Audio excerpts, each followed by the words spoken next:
Well, let's talk about the next Raw at Miami. We're going to see The Rock be put in a handicap match where if he loses, he'll be fired. And he's going to have to take on X-Pac and Hunter. And you come out and make the save, and you're bouncing chair shots off of both guys. And you write, I was firing chair shots so quickly that I didn't have time to line up for X-Pac correctly. And I knew when he went down that I'd caught him with the edge of the chair, which is a definite no-no. I waited for him to come through the curtain, and sure enough, when he did, the skin on his forehead looked like a tin of sardines that had been opened a third of the way. He took it amazingly well, but it sure did look good on tape. Man, how great is Sean Waltman? Oh, man. Yeah.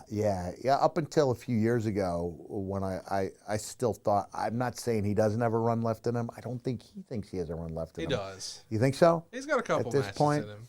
But when I saw him at the Gathering of the Juggalos, I was just surprised by how sharp he was and how much he looked like his former self in the ring. And he's just been a great, not just superstar, but a great ambassador, for wrestling, and a guy going back all the way back to that incredible victory over Razor that put him on the map, which was one of the great moments in Raw and was shown as part of the highlight package. So that, he's been really great. Let's talk a little bit about that return. Of course, you took the mask off, so maybe that was symbolic that, okay, Mankind's Can I just go back to Sean Waltman for a second? Because I don't know if you saw the photo. I ran into Drew McIntyre and Sheamus on the airplane. And so I'm sitting one seat in back of Drew, and we're talking before the flight takes off, but we're talking steadily. And the guy next to me kind of reads the writing on the wall. He goes, would you two like to sit together? I said, yeah, sure. So Drew and I ended up talking the whole time.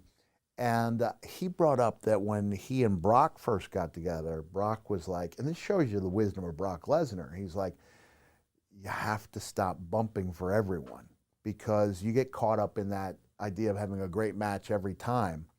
And you forget that you're trying to build a character at the same time. And one way of doing that is through having great matches. But the type of match you have sometimes depends on who you're facing.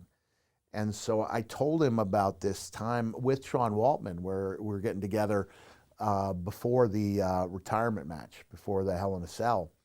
And Sean wants to tear the house down. And I was like, Sean, I said, I know we could do that, but I feel like I need to look strong. And that was tension, but you have to have those talks sometimes for the good of the program.